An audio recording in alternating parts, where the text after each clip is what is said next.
So how did I experience burnout, not work for a couple of months? How did I get to the point that I collapse on the floor, can't pick myself up, and it's a panic attack? And this is where, for me, I started to think, hold on a second, there has got to be a different way. Often the mindset is, I'm successful and I've got here because of everything I've done in throwing myself into this hustle culture. And I'm fearful that if I change, then that success, financial success, won't be there. But what we've seen with the people we work with is actually you can have both. I think the biggest challenge is our mind, because we make the stories up. We find the evidence to prove the story that I'm not good at sales. Because remember, listeners, viewers, nothing has meaning but the meaning we give it. Nicky and Ness, thank you very much for joining me on Success Matters podcast. This is the first time I've had two guests on at the same time, so it's going to be interesting and challenging. Let's begin with really, the two of you have written a book, Healthy Hustle, and and you were suggested to me by Charlotte Blair in terms of who's a friend of mine, be great to have on the podcast. And having read the book and having looked at the resources that you shared with me, clearly going to be a great story. So let's begin with what got you to where you are today, and I suppose we'll begin with Nicky. Just give us a bit of background about yourself and what got you to where you are today. Amazing. Thank you so much for having us. And it won't be challenging. It's going to be a lot of fun to have the three of us. That's positive. It. Yes. I agree. Right. Yes. So what brought me to where I am today? My background is in sales, and then moving into sales leadership over the last 20 years. I did go out into my own business, my first business in 2009. I made $17 in 6 months. So, Yep, that was interesting. I learned a lot, and then I had to rebuild my way back up. I'd gone from a six-figure job in corporate and then worked my way back up. But during that, I found this love for, and actually that there was this thing called coaching. And so then my career back in corporate with sales and sales leadership really ended up being in terms of high performance coaching, working with teams that were lower performing, and how can we build up with their key cadences and operating rhythms and principles and skills. So that's where I found my passion for learning and development, training and coaching. So it was incredibly hard period, but one of the best things that ever happened. And that really led me, and actually that's where Ness and I met. When I then started, I worked back to sales director role in corporate and studied coaching on the side. I have that's probably the summary in terms of my career, but I went out into business on my own after that because I realized I have all this experience in sales, and a lot of people don't like selling and sales. A lot of business owners don't want to sell. And I was like, whoa, what's going on here? So my first coaching business in 2015 was Evergreen Coaching, really focusing on sales and sales leadership and helping business owners and teams get to that place of high performance. And then along the way, I met Ness, but I might pause there because that might be part 2 of that story. But that shares a little bit about my career history, at least. Yeah. What was that first business that you set up where you earned $17 in 6 months? It was personal development. Look, I look back, it was a little bit culty. It was an MLM. It wasn't one of the good ones. But I really threw myself into it. I got into a lot of debt around it. But again, the gift was also personal development. So I basically made $17, but I had 6 months of investing in a lot of the principles actually that we talk about in business today from a personal development point of view. Such an interesting experience and a lot of learns. Cool. And Ness, what about yourself? What got you to where you are today? Well, to where I got to today, it's funny. I grew up with nobody in my family or friendship group ever owning a business. So my dad was in the Navy for all of his career. My mum was a legal secretary for all of her career. So my mindset was around, you get a government job, you get paid well, and you keep it forever. And I had moved to a country town outside of Melbourne, 3.5 hours out of Melbourne, and was raising my kids, and was lucky enough when I moved there to get a job with the local government And I stayed there for nearly 15 years. And I think that sort of 2013 was a really pivotal change period for me, because I did a leadership program in the region that I was living in. And it really opened my eyes, because we went to a different destination each time we got together. That was probably every 3 weeks. We would go to prisons, we would go to educational centers, we would go to just all these different places. And every person who spoke to us just had this beautiful passion about what they did. And on these long drives home, I would be thinking to myself, I don't feel that about the work I'm doing. I wonder what it would take. Like, what would it be like to be in a job that you love doing and that you feel really passionate to share? So the sort of seed was planted with that, with being in an executive leadership role. But then every time there was a restructure within the department, I would go back to my old role, which I felt like I'd outgrown, and just there was no challenge or growth there. And I had a relationship that ended quite suddenly, a bit of a shock. And I had a little pity party around, what am I going to do with my life? I was a single mum at the time. I'd raised my kids sort of co-parenting or parallel parenting for already a number of years up until then. And they were beginning of high school, end of primary school. And I decided that, I could wake up in 10 years' time and still be in this job and still be in this life. Right. And I didn't want that. Mm-hmm. So like Nicky, I was sort of searching for something different, and I came across coaching, and that's where we met when we did our coach training. We did that for 4 years, professional master coach training. And through that period of time, I summoned up the courage to leave my safe job and go out and start a business as a leadership coach regionally in Victoria. It was a really interesting transition, because talk about the personal development work. I really had to get my mindset shifted from, learning how to sell myself, my product, from, this belief that I didn't know how to sell because I didn't have to sell, which is really not true, because as a leader, you're always selling and influencing. So, so it was a leap of faith, really. But a whole lot of things culminated in my life. I just wanted my life to change. And it was big and it was scary, because I was paying a mortgage on my own and, putting my kids through school. And there were some very, very tight periods of time where my son's wearing clothes that are 2 sizes too small for him as he's going through a growth spurt. But I think that, once I started my own business and started working with leaders and seeing how the work we do can really help and support them, and it just was fulfilling, and I couldn't go back. There was no plan B. So here we are 10 years later, and Wow. still no plan B. And been really fortunate to have crossed paths with Nicky all those years ago, and then now having been in business for 3-4 years. So it's been quite incredible. Wow, that's quite a journey, actually. And it does take a lot of courage to leave that safe environment of a corporate job or an executive job and set up on your own. So where did that inner courage come from?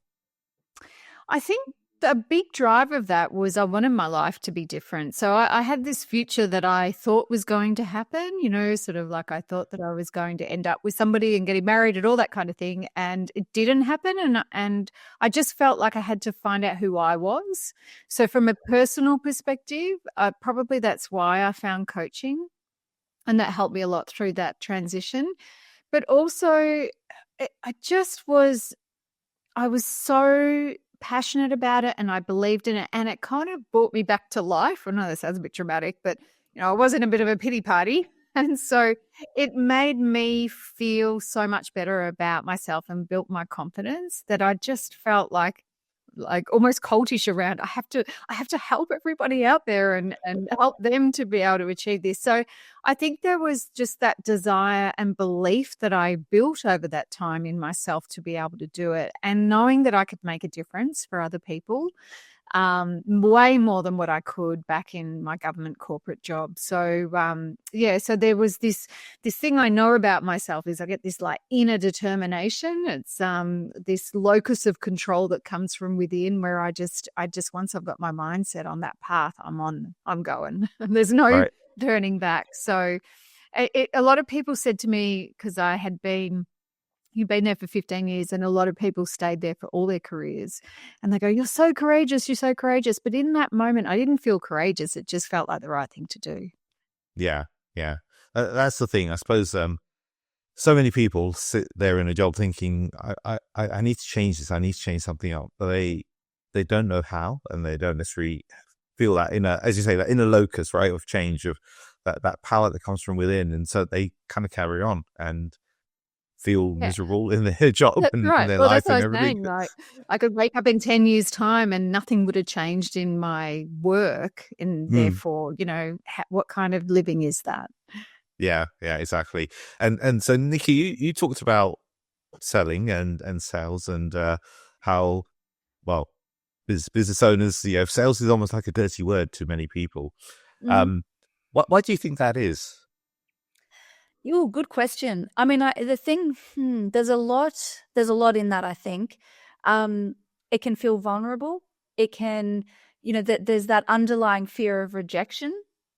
So when we're selling, I think that there's a really bad rap that sales has, that to be successful in sales, you have to be the stereotypical pushy car salesman, real estate dude, not dissing car salespeople or real estate people, but that bad stereotype. You've got to push. You've got to not take no for an answer.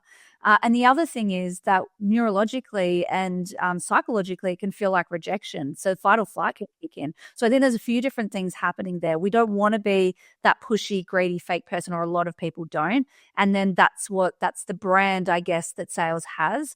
So it can feel really uncomfortable. And then when it's uncomfortable and we have those conversations and there's a slight pushback, that fight or flight can kick in, which is also why people either tend to over what's the word, like, no, this over defensive, almost like the fight, like this is why you have to have it, or okay, no problem, see you later, bye-bye, like run away a mile. So I think there's a lot of things that are happening, but the reality is that sales is not a dirty word. Nothing has meaning except the meaning that we give it. So should we choose to look at sales as this icky, fake, horrible thing that we have to do, and necessary evil, as a lot of clients have called it, or something that they want to avoid, we're actually making a subconscious decision for sales to mean that.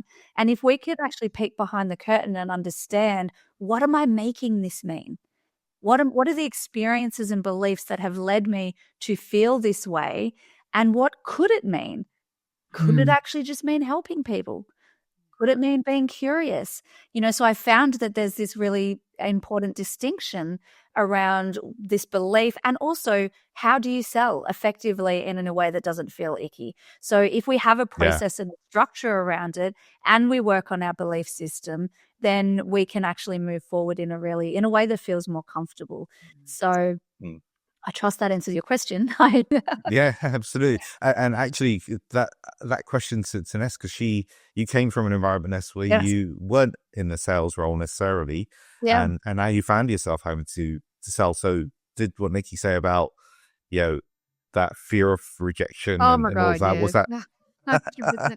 I have my one sales history, like memory that I had, was when I was in my early 20s and working full time. I decided to sell some, was Mary Kay at the time. I don't think they exist anymore, but it was makeup.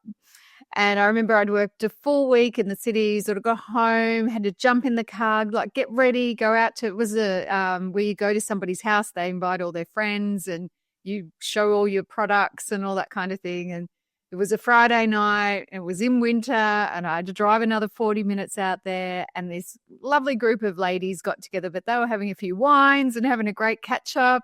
And I remember at the end of it, like, you're meant to follow this pushy American script. I'm like, oh, it's just not me. It's just not me. So I'm like, I'll just be in the corner if anyone wants anything. Okay. And then like the host felt bad for me, so she bought a lipstick. So I earned $10 all of that effort. So this is playing in the back of my mind when I start my business around, or even think about starting my business around, I'm no good at sales. I'm terrible at sales.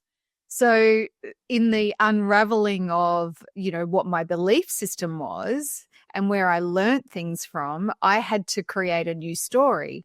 And that definitely started prior to having the courage or prior to leaving my safe job.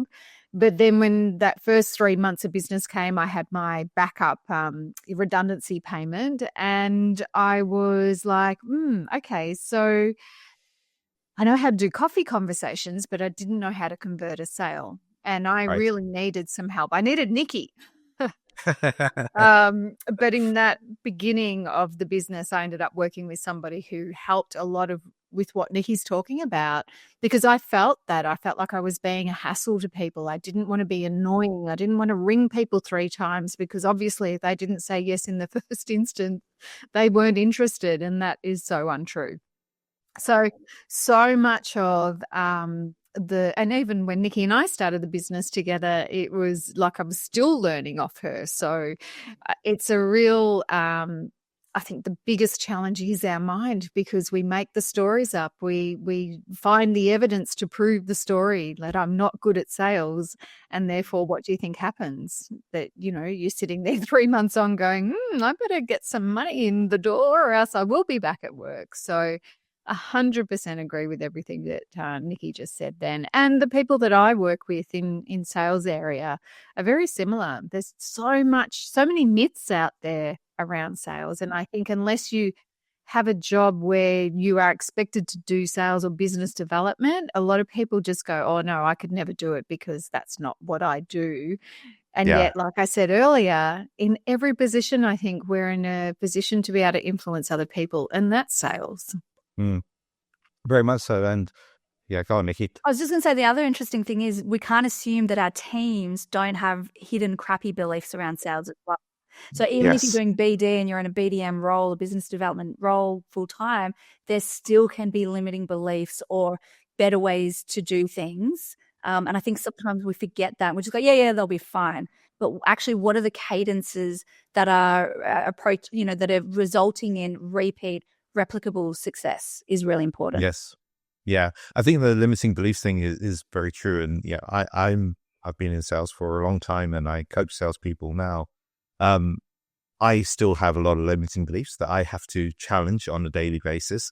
And the bit that you said something there, Nicky, which for me was the moment that changed my perception of sales, was that you're there to serve other people, that you've got something that's going to help them, right? So now you're not selling, you're helping people. And that little shift in mindset was so important to me many years ago, to change that thing, because otherwise you're looking at salespeople, you're looking at those that are successful in your organization, and they potentially are the ones that appear to be pushy, or they are the ones that appear to work the system even, right? And you're thinking, hang on, no, that's not me. That's not my personality. So I all of what you're saying, I'm like, yeah, absolutely. So how do you then go about coaching a business owner who is, maybe they've been successful in building their business, but now to take it to the next level without suffering that burnout and suffering all that stress that comes with it? Yeah, I mean, a big challenge a lot of our clients and community and people that we talk to is that the business owner might actually end up being really good at sales, or sometimes they are passionate about it and they're good at the wheeling and dealing and whatever it might be, or our version of that. Because remember, listeners, viewers, nothing has meaning but the meaning we give it. So if there's anything that we say that triggers like or an icky feeling, pause and reflect on that, because that is an indicator that there's a belief that is potentially holding you back. So just a little side note there. What we see is that there might be what we call the rainmaker in the business. So actually maybe the business owner or senior leaders are actually great at selling, and they're bringing in the dollars and they're bringing in the clients, and then the business is relying on them to actually make money. So that's a blocker. And if we're talking about healthy hustle, we need to think about actually how can the senior leader or the business owner step back and the business continues to grow. If you still want to jump in and do sales or do a part of it, amazing. Nobody's stopping you, but the business can't rely on that wholly and solely. So it's really about how do we create a culture that embraces sales and redefines the meaning of success around sales. And actually, like we talk about, what's the sales vibe? Is everybody open and keen to have conversations? We need to create that sales vibe, that culture. What's the expectations around the operating rhythms, and how are we upskilling people so that we're taking the information out of the key salesperson's head, which could be business owner, and actually like sharing that amongst the team so that they're not the only one. That's such a critical part of keeping the sales hustle healthy. But there's a lot even around that. Like in the book, we talk about a stat. I think it's 67% of business development people are at burnout, because it's so easy when you're selling to be always on. The amount of conversations I have with salespeople, they're working after hours, they're coming back to clients, sending emails, making phone calls because they want to hit their targets, they want to hit their numbers, So again, what's the cadence and expectation around that? Top down. Yeah. Yeah, that's really important. The whole kind of top down approach towards it. Just as you were talking, going back to what we said as well about sales and that I'm here to serve. Oftentimes, the business is set up by a business owner because they've recognized a gap in the market. They've recognized that I can do something for people. So their whole approach is, I've got something that's going to help you, right? And then as they expand, and you bring salespeople in, well, salespeople give them a target. They're not necessarily bought into the same vision that the business owner had. Yeah. And now the whole kind of perception changes with that. So true. I'd even expand on that. And it's not just a sales team. That happens in so many businesses. They're the people with the passion, the vision. They're the culture of the business, and the business becomes successful. And so it grows quickly. Often this is the experience we see with our clients. They bring people into the business, but they're not taught how to lead people necessarily. They don't know how to bring out the best performance in their team. They end up getting in juggle street because they become everything to everyone. Despite having a team, everybody is relying on them. And then they get to a point where they just say to themselves, it's just so much easier and quicker if I do it myself. Yes. And their team is left feeling disempowered and not really understanding what to do. So not only in sales can this be a problem, but also across a business, because generally speaking, what we see when a business grows really quickly is there's lack of systems and structure, there's lack of upskilling, and there's more and more pressure on the golden goose or the rainmaker. And they're just spinning their wheels because business feels chaotic. They're on juggle street and they're stuck in the busy trap, just trying to find a way out, but feeling like the weight of that on top of them. So it really is so important to be able to work with anyone within the business once a business starts to grow, and help support that leader to become, or the business owner to become, the person that they want to do what they want to do. Yeah, that's very true. I think that works in the corporate space as well. It's not just small businesses or mid-sized businesses. That whole message is across the board, really, I think. Nicky, you did a TED Talk, and in that you talked about finding yourself collapsed on the floor one day. How did this come about? Yes. So I have to say it's a TEDx. We need the little X on TEDx. there. Yes, indeed, TEDx. So yes, I mean, I had a couple of those moments, and in 2012, I had just stepped into a new sales director role, leading a really large team. This was after my first failed business, so coming back and climbing the corporate ladder again. I was studying psychology and positive psychology and counseling at uni, organizing my wedding, all the fun things. And I actually found myself in a position where I got burnt out. And I'll never forget the day I was working in a contact center. There's a couple of hundred people on the floor. I'm in my office down one end of the contact center. And I just remember thinking something doesn't feel right. I beelined to my manager and I got into her office. And this wasn't even the day that I collapsed on the floor. This was a partial collapse onto a couch where I was sent home to then not come back to work for a couple of months because, I giggle, but it's not funny, because I had just pushed too hard for too long.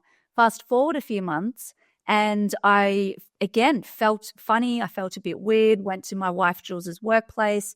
And I ended up just lying like on the floor thinking, I can't lift my head. My body felt like jelly. What the heck is wrong with me? Jules rushes me to ER. And as I say in the TEDx talk, and even now it's embarrassing, but it was a panic attack. So how did I experience burnout, not work for a couple of months? How did I get to the point that I collapse on the floor, can't pick myself up, and it's a panic attack? And they're not even the only patterns of pushing. It's getting pneumonia from pushing too hard when I was sick, which was years after that. It's all the different moments. And this is where, for me, I started to think, hold on a second, there's got to be a different way, because I want to succeed. I want a business. I want to do awesome, great, fun things in life, but I don't want to live like this. Like, how can this be actually just a repeat thing that's going on?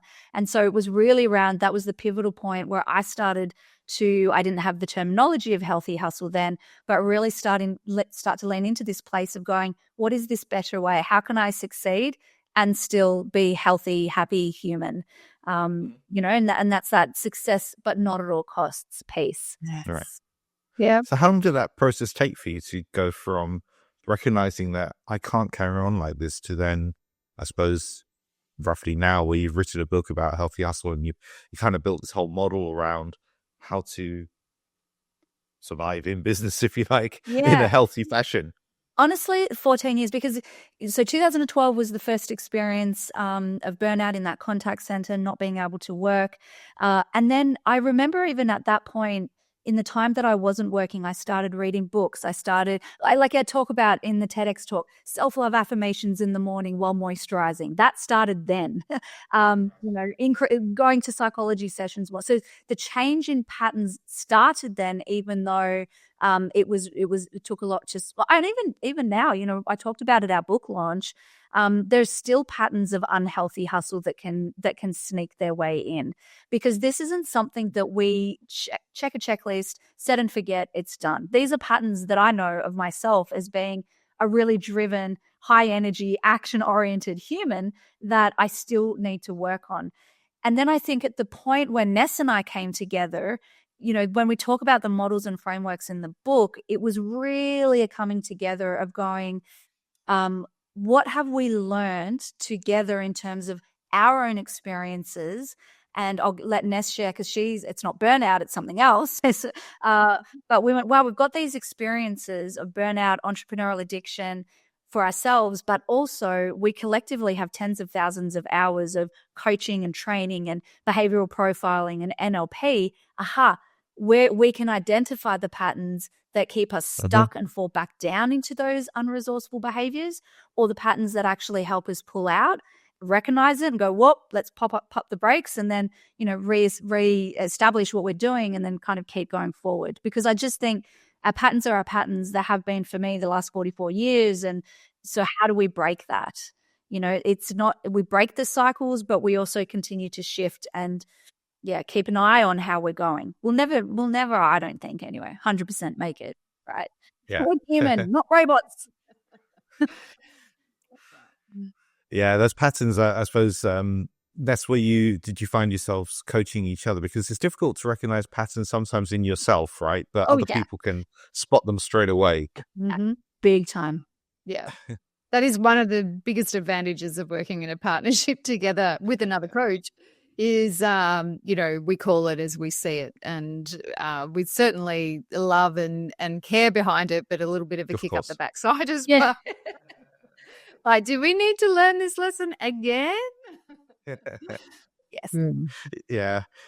So you've written the book, The Healthy Hustle, and you've got lots of little tools in here, which I thought were really helpful, about like the 90-day plan and kind of like thinking about, you said it a couple of times in here. What I really liked, nothing has meaning except the meaning you give to it. Words to that effect, right? And I thought that's really important. So, right, what's your aim with the book? What are you looking to get? When people read it, what would you like for them to say? I got this from the book. Yeah, look, I think one of the reasons why this book and right now is so important is because overworking is costing lives. People are getting sick. People like Nicky was talking about, and people are getting burnt out. And there is a wider impact beyond just the business that you work in. There's an impact on society, on the costs of putting people through hospital. I remember Christine in the book. She was a nurse, worked in cardiothoracic ICU units for 20 odd years as a nurse. And what she saw was the end of all of those horrible things where people are sitting on the edge of the bed with their loved ones, holding their hands and wondering if they're going to make it through. Big operations, heart attacks and, like big things. And, she started thinking, well, if we went back down the path here and found out what happened to get us to this point, we could do something about it back here. And so for us, this is about helping that person and it doesn't have to be burnout. My experience was entrepreneurial addiction, and we write about that in the book. And that is because what we want is for people to do good in the world, have a business that makes a difference. People go into business because they know they can help others, like we spoke about earlier, but not at all costs. So we want the reader of our book, whether it be the business owner or a leader in corporate or even within somebody else's business, just stop and pause and take effect. Yes, we need to hustle. We're not saying get rid of hustle, but what we are saying is find that sweet spot between pushing too hard and then, taking your foot off the accelerator too much. And so finding that balance where your business, your work, your career is actually there to make you or enable you to have the lifestyle and the relationships that you want to have in your world. So what I want, and what I believe I speak on behalf of both of us, is for somebody who picks up this book and reads it to actually take an action. It's easy to read things, put them down and go, that was really good. But if we don't take action, nothing will change.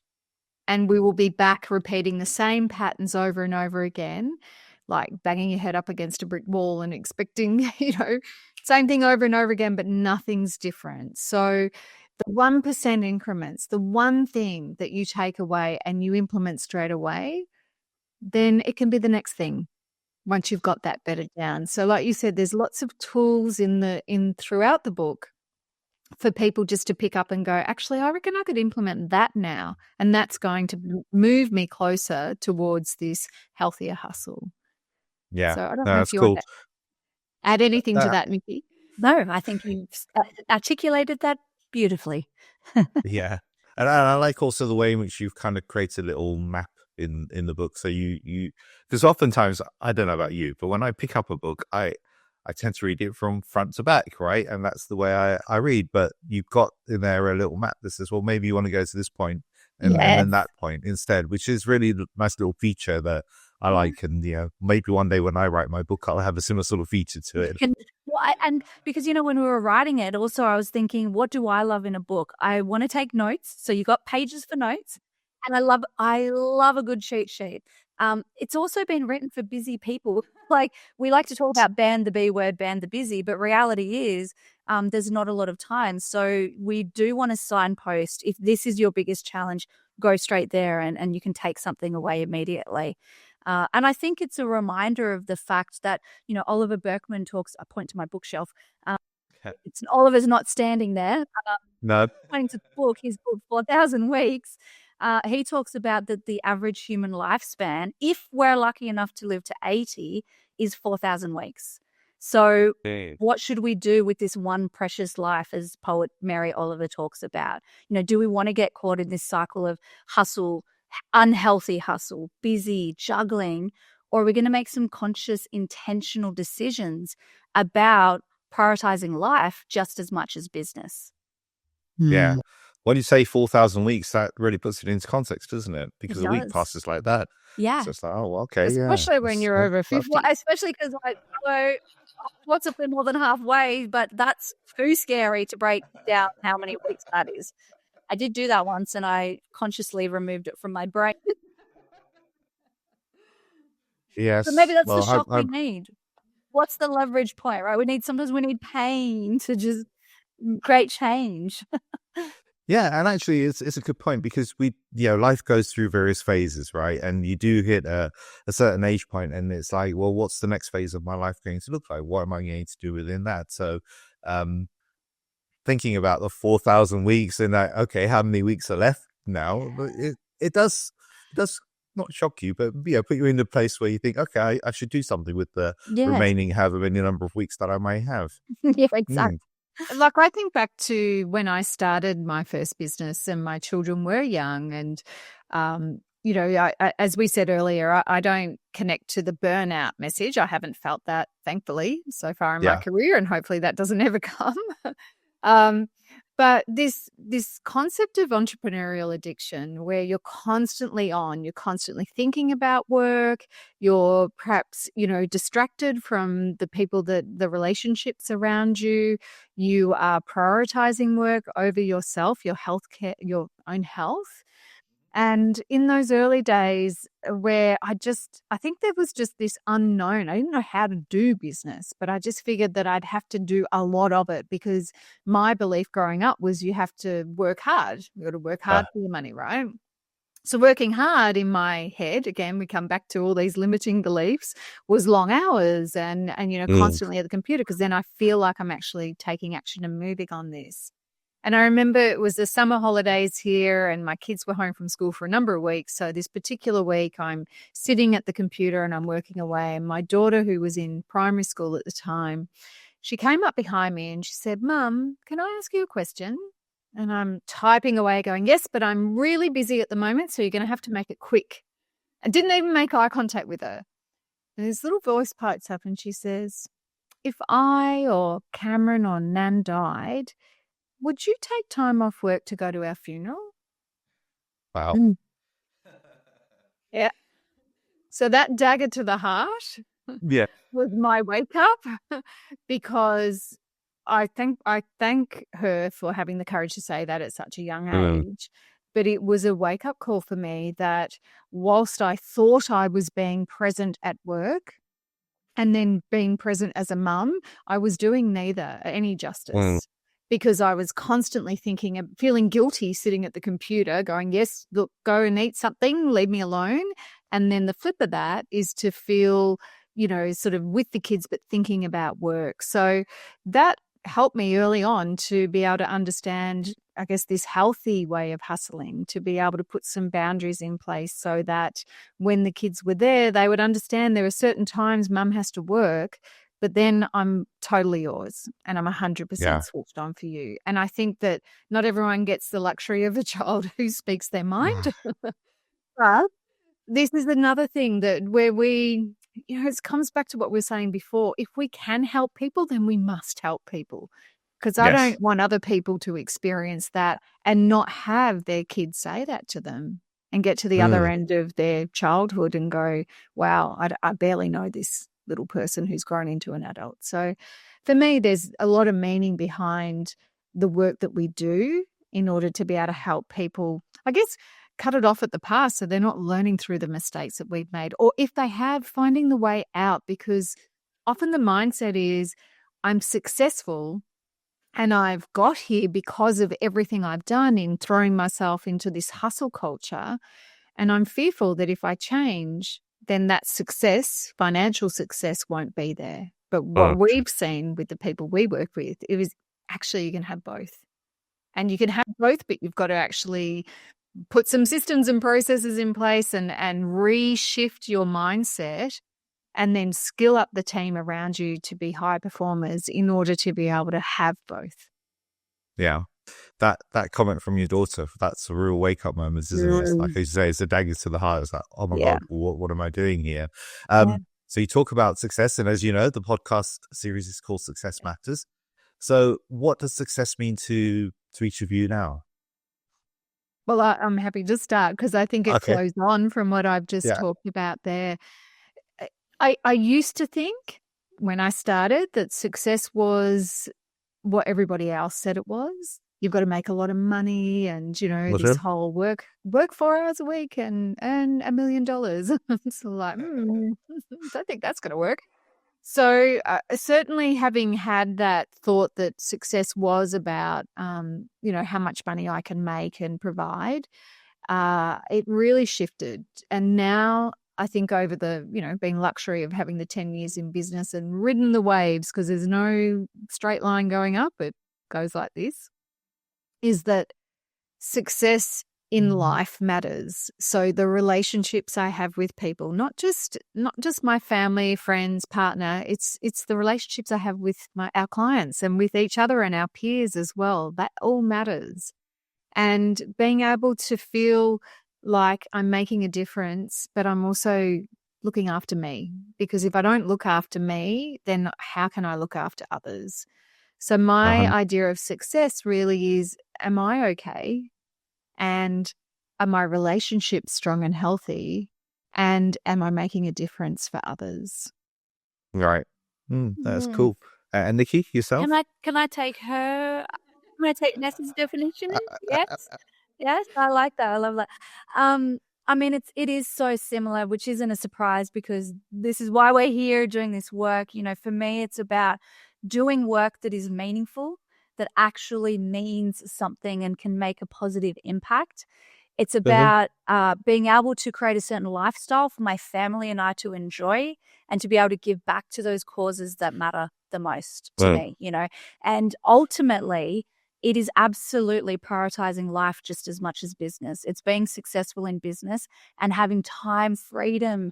It's joy. Success to me is joy, actually. Like it has changed so much over the years. If I think about the 20-year-old, 30-year-old Nikki, the corporate, all of that. Actually, ultimately, I think success is joy and happiness and feeling content, experiencing life, the ups and downs, and being fully present to that. I'm evolving the definition as I talk through it. Is that okay? Yes. So I'm That's landing cool. on fully experiencing life, the ups and downs, and being present to it. Ultimately, And that's the joy. it. And joy. With joy. Yes. Thank With you. joy. With joy as well. Joy is joy, No, right? it's a question sometimes when I get asked that, it's like my answer is different all the time. Well, I was but going to say, what I is think yours? What does Oh, today? damn, Today you at the asked me time now. of this recording? So actually, it is very similar. I think something that Ness said, actually, it was going through my mind when you said your father was in the Navy and your mother was a legal secretary. And when we think about, as we're growing up, if our parents are in that sort of role, that the only way they earning more money is by putting in those extra hours and earning overtime, right? That's kind of the programming we've had as we've grown up. So therefore, then we think we've got to work those longer hours, work harder to maybe make more money and build that successful life. And yes, much of our success is the programming, again, we have, whether it's through social media, whether it's through what we read in the news or anything of that nature, it tends to be around money and wealth and material items. That tends to be the sort of initial measure. But actually, the measure of success for me is leading a happy life. Leading a life which is fulfilled and contented, and one where really you're able to give back to society. We've all got things, we've all got skills and capabilities and things that we can bring to the world. And if we can find a way to give that back to the world in whatever shape or form, then that's a successful life, in my opinion. Absolutely. Love it. Well, love that. I'll take yours as well. Thanks. A bit of yours, a little bit of Ness's, put it in a mixing pot, wrap it around with some joy. Yep. Thanks, Nikki. We'll add it into the mix of the recipe for success. Yeah. Ooh, like baking a cake, the cake of Exactly. success. Exactly. You can't make a cake with just one ingredient. There's multiple ingredients to it. Yes, so there's a metaphor. I love it. There we go. So something I do on my podcast is I ask a previous guest to ask a question for my next guest. You don't know what that question is, and I'm just going to throw it out there.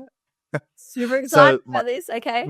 My previous guest asked, if you could offer one thing to a family that's suffering, what would that be? Ooh. Does it have to be? Are there rules or like? Does it have to be something that we can physically, tangibly? No, could be anything. Anything, whatever comes to your mind, right? Okay. Can you repeat the question Sorry, again? my head. Great. Yeah. Sure.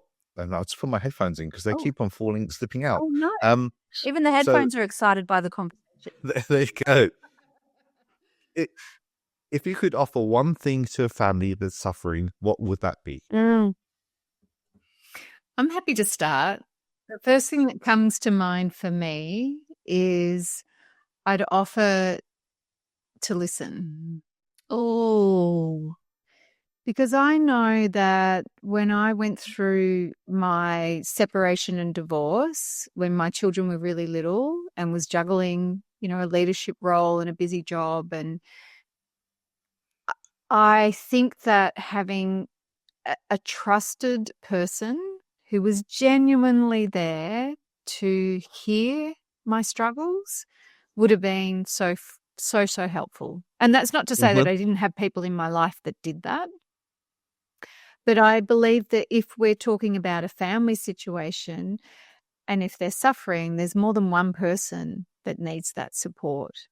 So yes, you can throw money someone's way and that could help. And I'm not suggesting that it wouldn't.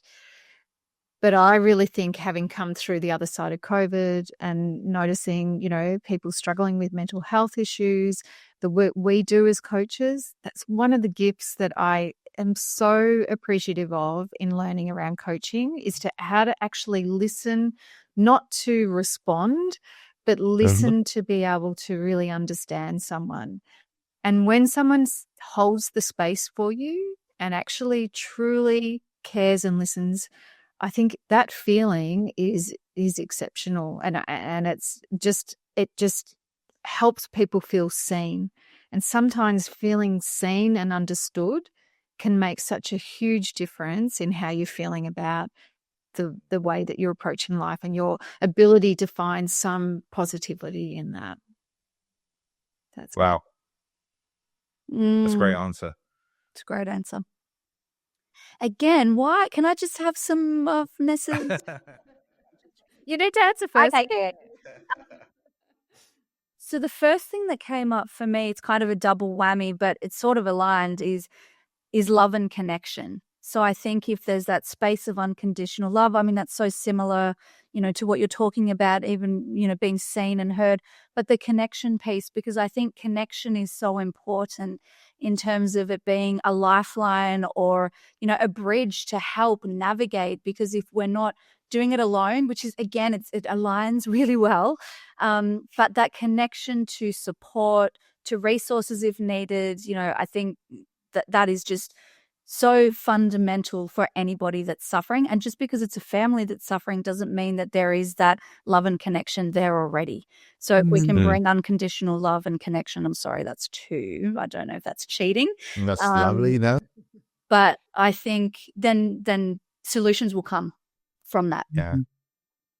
Yeah. Both are really, really deep and meaningful answers, and thank you for that. The question comes from actually the founder of a charity, and so and the charity is there to help children. So that's kind of the background to that, and I love your answers to both of those. So, do you have a question? This is a bonus for me because I get to have two questions for my next guest. So, do you have a question for my next guest? Yes. Okay. Also, love that question. Thank you. That was a really beautiful question to reflect on, think on. Okay. The obvious question that we're going to pass on is, what are the top 3 ways that you keep your hustle healthy? What are the top 3 ways you keep your hustle healthy? Yeah. So for your next guest to share their top 3 ways that they keep the hustle healthy. Okay.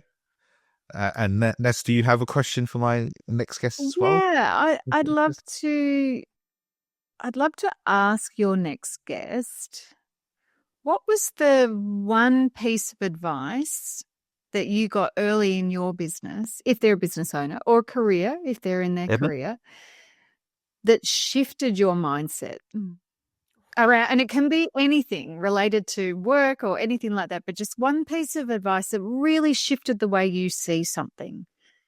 I'd be curious to hear the answer to that. Okay. What a lucky guess. 2 questions. Indeed. I don't know if they sound lucky. I'm not sure. But you know what I'm going to do now? I'm going to ask each of you to answer each other's questions. Oh. Great. Right. Well, okay, the first thing, So yeah.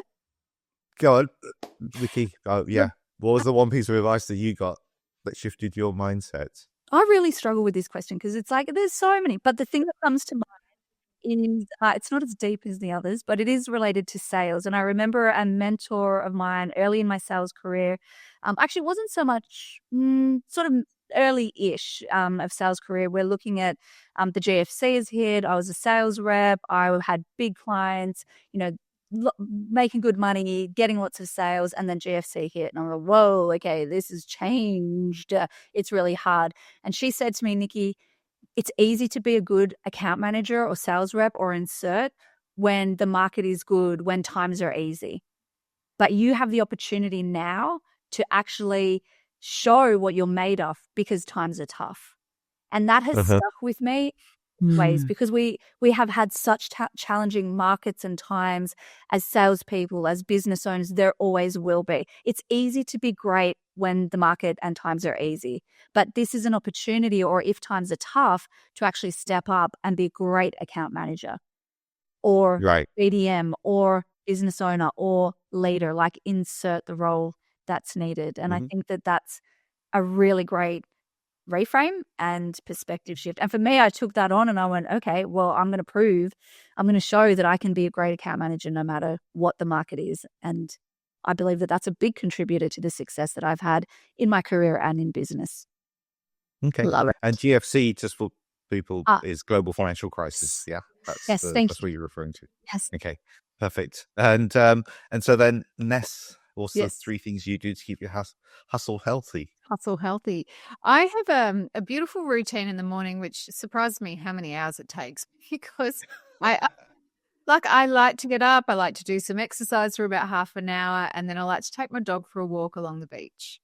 And then I like to come back and have breakfast and have a shower, and then I'm ready to start the day. So I've never been, I've always been an early riser, but never someone who likes to start work early because I love to just fill my cup first. So that is really important to me, and I build that into the days. And if I do need to start earlier, then I'm really conscious of how can I put exercise into the evening, or have that Right. a little bit early. So I'm very clear on that.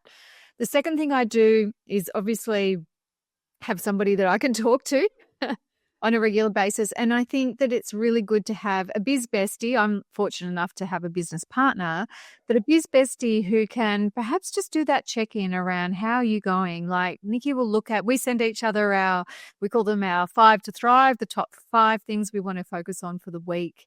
And we put in our wins and learns, and it's like a really beautiful one-pager.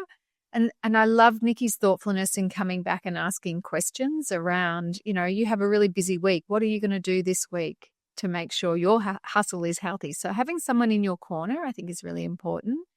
And then the third thing is, for me, it's understanding that there are busy seasons, or we did ban the busy word, but there's seasons in work where we are going to have to work extra hours, and we are going to have to perhaps have this. So it's not about every day finding the work-life balance and having the boundary where I can't work past a certain time, but it's around saying, okay, I'm gearing up, I'm ready, and what am I going to do to make sure I come back to finding, the equilibrium to be able to keep hustle healthy over a longer period of time. So I think for me, those 3 things are really, really key to making sure I don't get sucked into hustle.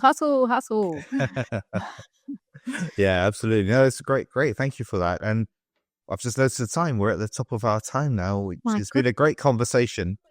It goes, time flies when you're having fun, eh? Yes, it does. So hey, there's Jory again. There we go, indeed. So if people want to find out more or get in touch with you, what's the best way for them to do so? So we hang out on LinkedIn. You can find us on LinkedIn. Also, you can go to healthyhustle.com.au. So we've got loads of information and resources there about the book. You can download the free chapter if you just want a little tester. I think that's probably the best. Did I miss anything, Ness? Ness is the good details person. So I don't know why I jumped in. like complimentary, yes? Probably the only other thing I'd add in is businesstogether.com.au if you want to find out, stalk us a little bit further, but definitely connect with us on LinkedIn. Let us know you listened or watched. Yes. We'd love to continue the conversation there.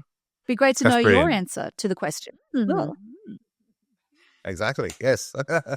Cool. Well, thank you very much for taking part in Success Matters. It's been a great conversation, and I'll encourage everyone to buy the book as well. Fabulous. so much for having us. Yeah, thanks for having us. Really appreciate it. To find your success, contact me at info@successmatterscoaching.com. That's info@successmatterscoaching.com.